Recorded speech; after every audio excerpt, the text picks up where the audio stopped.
Hey guys! O nosso querido Cambly continua com a nossa super promoção que está dando uma aula de graça para todos vocês. E para quem ainda não aproveitou, vá lá, cambly.com, aplicativo do Cambly, coloca o nosso cupom em minutos grátis, que é Inglês no Cru Podcast. Vale muito a pena porque você pode ter uma conversa, falar com o nativo da língua inglesa, porque todos os professores de lá são nativos da língua inglesa de todas as regiões do mundo. Então, se você quiser focar no sotaque australiano, neozelandês, britânico, irlandês ou coisa parecida, pode ir lá e falar. Lembra que o Inglês no Cru Rádio te ajuda muito com listening, mas você só aprende inglês falando. E o Cambly está te dando essa oportunidade. Então, now, on with the show!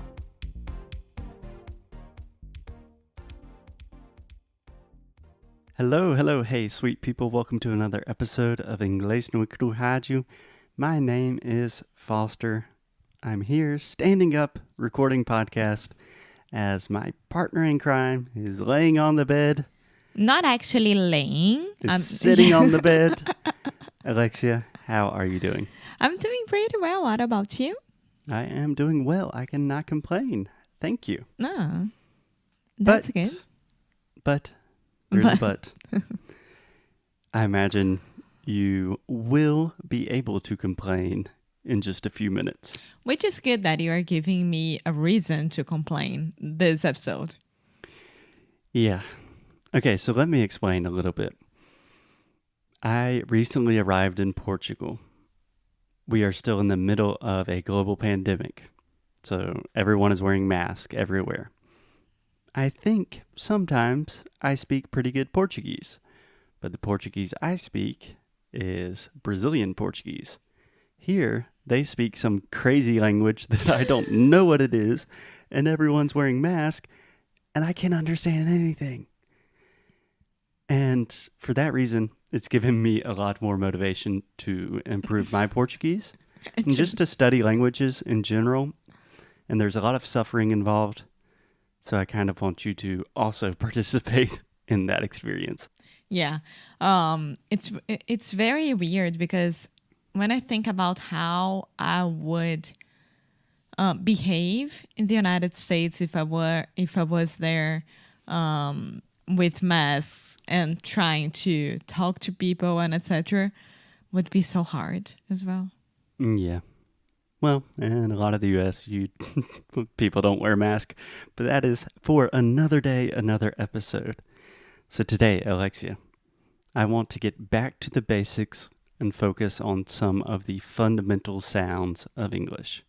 Okay. Okay? What do you have for me? So first, when I'm talking about sounds, I am talking about anything that I do with my mouth when I'm speaking English. Okay? Uh-huh. So depending on how you count, American English has like 42 to 45 different sounds. Mm-hmm. So everything that comes out of my mouth is some combination of those sounds. Uh-huh. And if you have problems, if you are having a difficult time with any of those sounds, you are going to struggle when you're speaking. Of course. Okay, you know this story. I'm just clarifying for maybe some of our new listeners. Yeah. Hey, new listeners. Hello.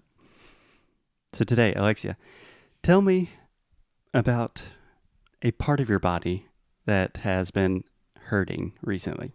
I was thinking about there are a lot of parts.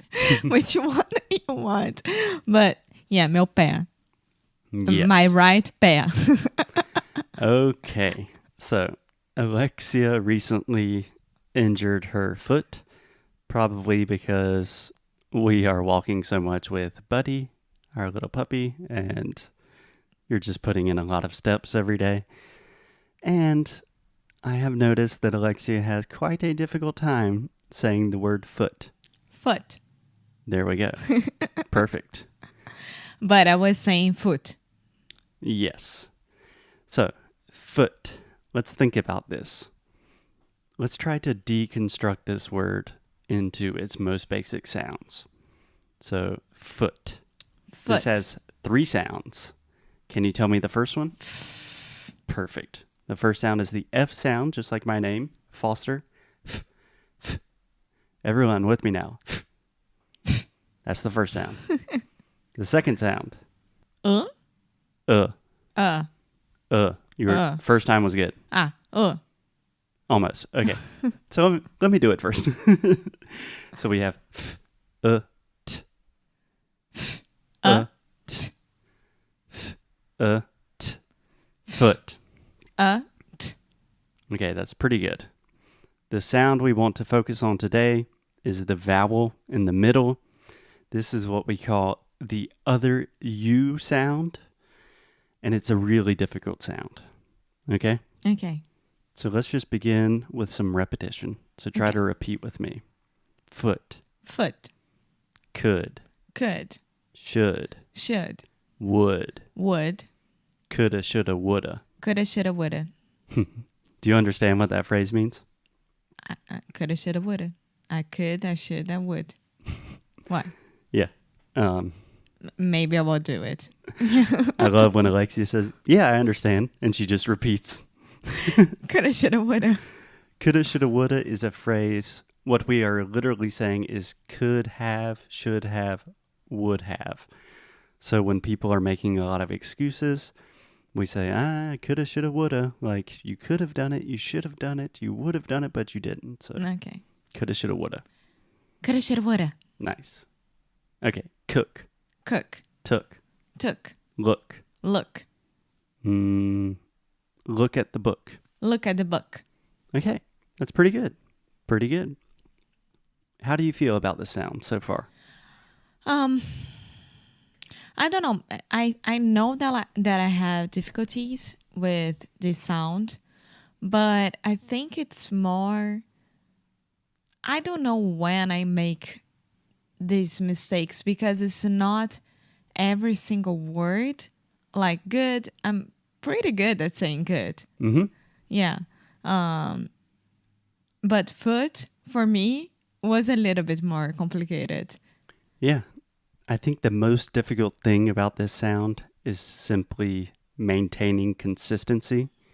That is to say, producing the sound correctly all of the time. And that's difficult because this sound appears in a lot of different ways in English. So if you think about words like could, should, would, we are writing that with an OU, correct? Mm-hmm. But in foot, good, look, took, that's a double O, right? Yeah. But in words like put, sugar, that's just a U. Yeah. So the sound can appear in pretty much, we represent it in so many different ways in writing that it's really difficult. I think that's because I say more good than foot, you know? And Probably. yeah, and maybe I already know how to pronounce it. I don't know, but it's a good way to practice. Yeah, exactly. Okay, so Alexia, your most common mistake and the most common mistake that I see with all of our students is instead of producing this sound, our students have the tendency to produce the sound. So instead of saying good, they say good.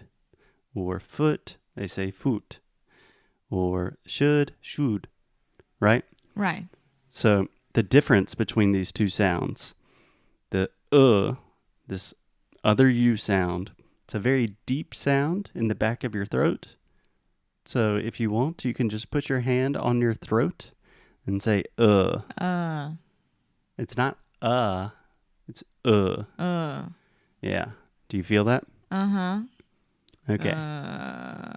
Okay, and now say ooh. Ooh. What changes when you say ooh? Como é que se diz? My mouth, and I make round lips. You make what lips? Round lips. You make round lips, exactly. So if you think about this, when you say or you can watch me say Yeah, I don't move my lips. Right, your lips are relatively relaxed.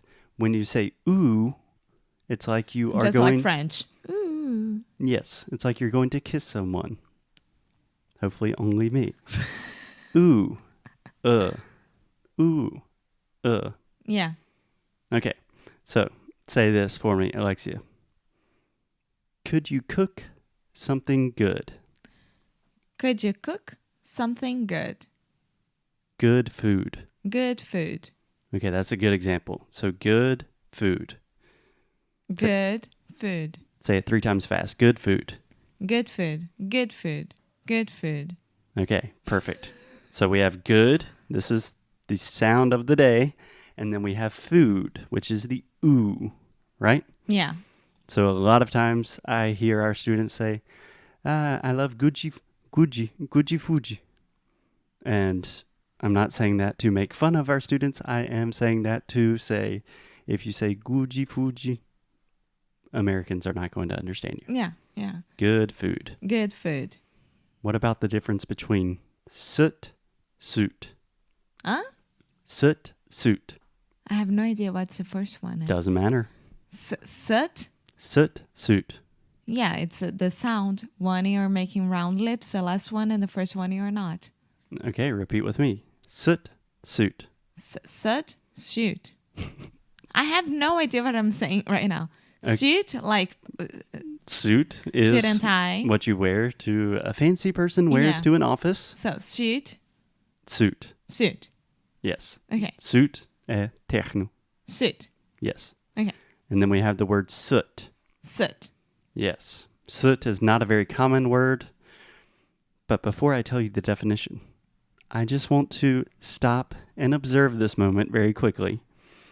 You can say good food perfectly, right? Yeah. 2 very common words. You know what they mean. But the second I give you a word that you have not heard before, you go crazy and think, what is that? Yeah, What of is- course. Soot? Soot? And your pronunciation just goes crazy. I thought it was, are you suing me? Suit. Yeah. Is that? No, it's not. What I'm trying to say is it doesn't matter what the meaning of the word is.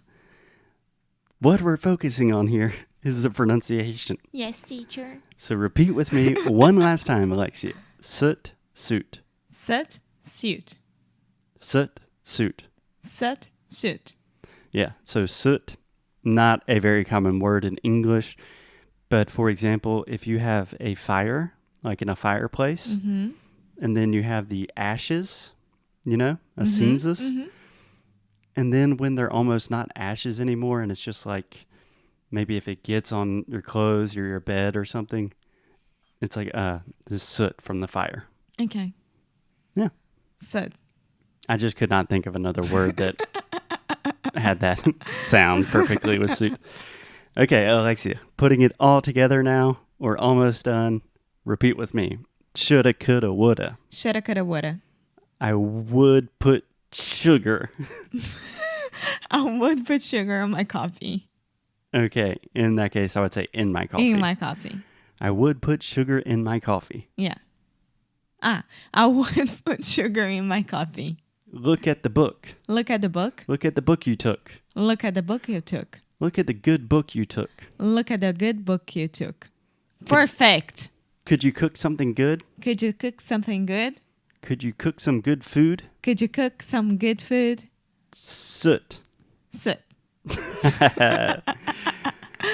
Okay, Alexia, you did a great job. I Thank really you. appreciate I'm your sweating. patience. But to be honest, we spend a lot of time on the show just having fun, talking about things.